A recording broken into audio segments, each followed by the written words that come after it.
on Procyon Radio and Television with Sarah Agbo. MKO All-Rounder is in the house. Thank you for joining us. Thank you.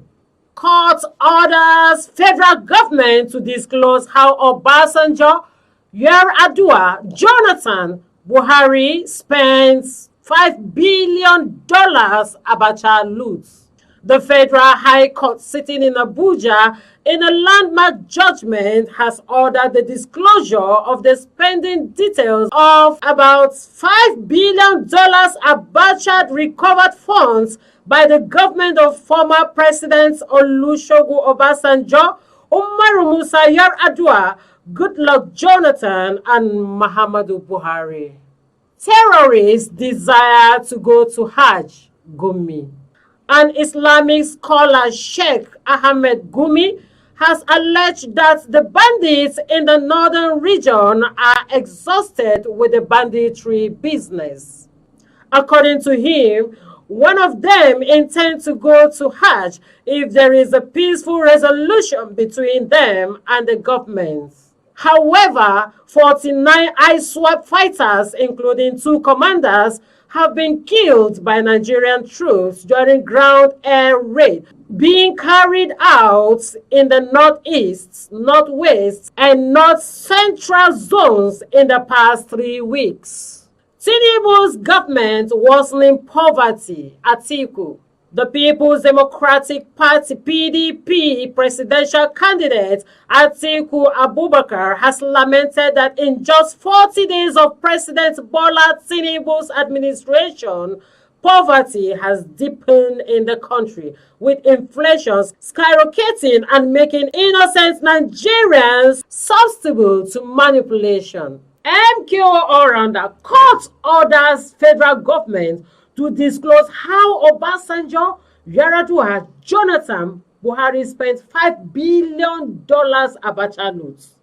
Buhari's government went out to China to borrow money to pay salary. So I don't think we will have anything on ground concerning this Abacha loot that they should go. They will now go to borrow money. There's nothing on ground. Or maybe they are saving it. There's no money. There's no money on ground. I'm telling you. If you have money on ground, you will not go and borrow it now. And the Abacha loot, if I'm not mistaken, they collected this money for 22 years, and Buhari spent it. Buhari spent chunk of this money, and they wasted it. They cannot account, because if you are waiting for them to account it, they cannot account for it. They have gone again to borrowed.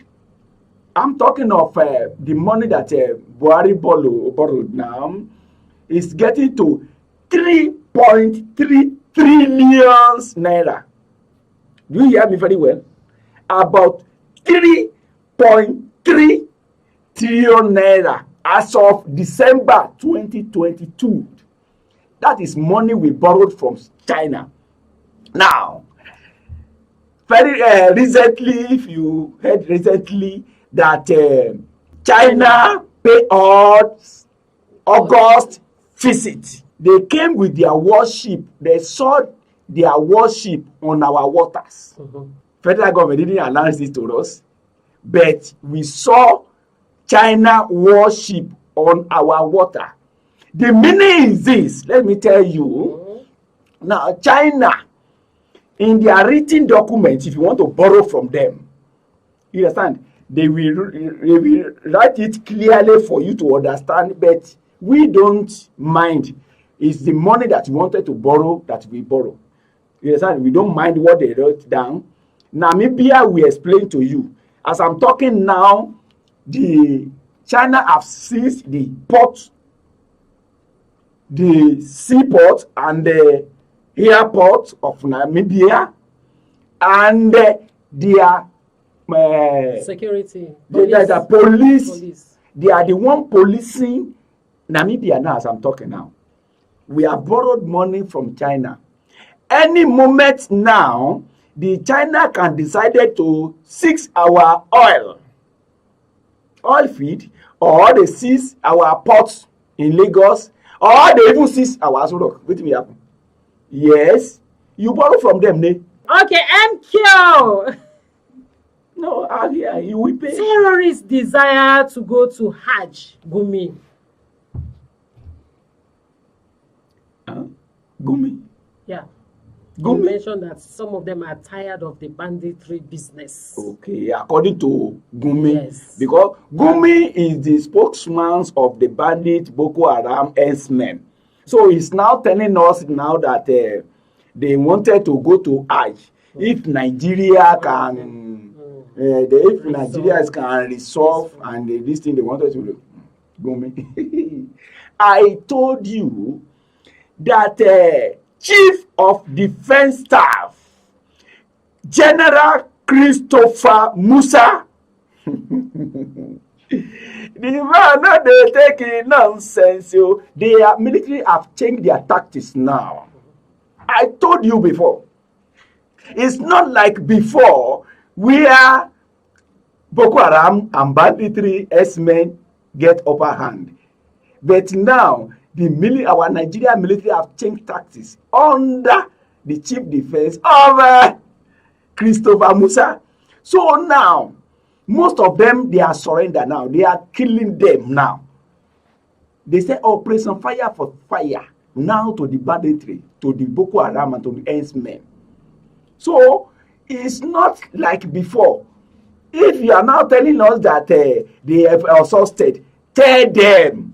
Better tell them, because you are the only one that see them. We don't know them. We don't know how many marks they get, but you know them. Tell them, another government don't come. This is a new government. It's not like the Buhari's terrorist government that we had before. This is another new government. So the military, our military, is at it. With their fresh blood now, they wanted to fight. They want to bring the glory of Nigeria military back under the Chief of Defense Staff, Christopher Musa. So, Gumi, please warn your people that there's no nonsense now. Either they surrender now before we get to them. Thank you. TINUBU'S government worsening poverty. Atiku.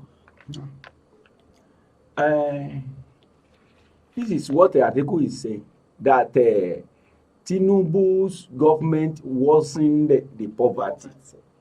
That is to say, Nigeria is in poverty before, and when Tinubu came in, is supposed to at least to change Nigeria's situation, to change the suffering of Nigeria, but the reverse is the case. Now, it's as if it's adding to the suffering of Nigeria. That is what article is saying. And I want to ask you, is what article is saying, is it jealousy, Abe is taking truth? No, Nigeria, you will know maybe what article is saying is true or false, because this is 40 days that Tinubu has spent, and he has increased the petroleum. He has removed the subsidy from university tax on whoever that has car, 1,000 naira. He has increased the tariff of electricity. He has even increased the tariff of if you want to bring vehicle into Nigeria. So all these things together make life unbearable for ordinary Nigerians. That is what the article is saying. Thank you, MQ Oranda. Thanks for coming to the studio. Thank you. And thank you for watching us. Trending on Procyon Radio and Television with Sarah Agbo.